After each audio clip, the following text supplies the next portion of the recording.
Hi, I'm Jane Green. I'm a professor in politics. I help ITV report from time to time on politics and elections. And as we approach the local elections on the 1st of May and a parliamentary by-election the same day, I'm hosting a series called Local Election Matters. Why are we doing this? Well, there are just a couple of strange things in British politics around local elections. One is, frankly, the spin that's put on elections and election results, politicians trying to set expectations beforehand and then claiming credit and suggesting they mean all kinds of things afterwards, and that might be reading too much into them.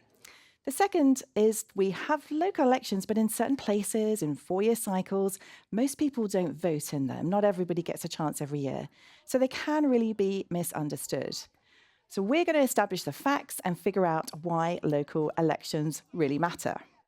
And one reason these local elections matter is that they are the very first electoral test since last year's general election for Keir Starmer's new government, for Kemi Badenoch as the new leader of the opposition, and Nigel Farage is also staking a lot on showing reform support is growing. Election results themselves, of course, are real votes. They give us actual verdicts from voters. So that's really valuable. They're not just opinion polls. These local elections are used to select the people who oversee things, spending on your local services, things like planning, policing, roads, schools, the kinds of things that impact our lives every single day. They happen every year, but in different places, each on that 4-year cycle, which means we're always comparing the outcomes to the verdicts people gave 4 years previously. This year's elections are being held only in 24 of England's 317 councils. But that's actually a lot of councillors who are up for election, for county councils, for unitary authorities, and there are also new mayoral elections, metro mayoral elections too. Some of the local council elections were postponed, but the councils that are being fought give us very useful information, as well as, of course, mattering to the people who live in those places. But they're not the whole country, and so we need to interpret them carefully. I'm going to run through 4 tips for making sense of these local election results and figuring out their national political implications, because that's what the politicians are going to be talking about. Firstly, we have to remember that the places that have local elections, they're just not selected at random. They're not representative of the country as a whole. For example, there are rural areas coming out where the Lib Dems may do well against the Conservatives, but that's not the whole country. And there are areas where Reform should also do well. They might have done better, probably would have, if the elections that were postponed were going ahead, but neither of them would have been snapshots of the whole country.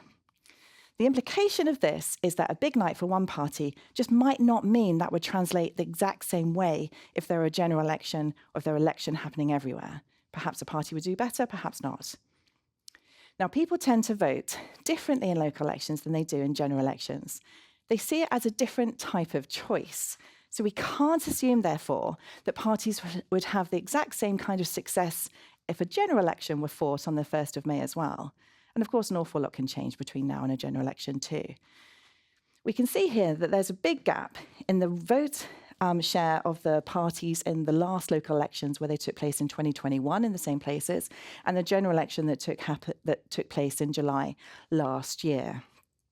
And one way that local elections systematically tend to be different is that, as a rule, smaller parties tend to do better in local elections. We can see here all these local elections along the bottom and the Liberal Democrats' vote share in the local elections in the bold line at the top. But comparing that to the general election vote share that the Lib Dems got in the election that followed, we can clearly see that the Liberal Democrats tend to do better in local elections than they do in general elections. Come a general election, voters see themselves more as making a choice between potential governments. Now, that implication is, therefore, that a bad night for the largest parties, it might indeed be bad, but it might not really be as disastrous for them as it first looks. So if the Liberal Democrats and Reform do well in these elections, and the Greens, they'll want to argue that this shows that they have national momentum. Ladies and gentlemen, thank you very much indeed.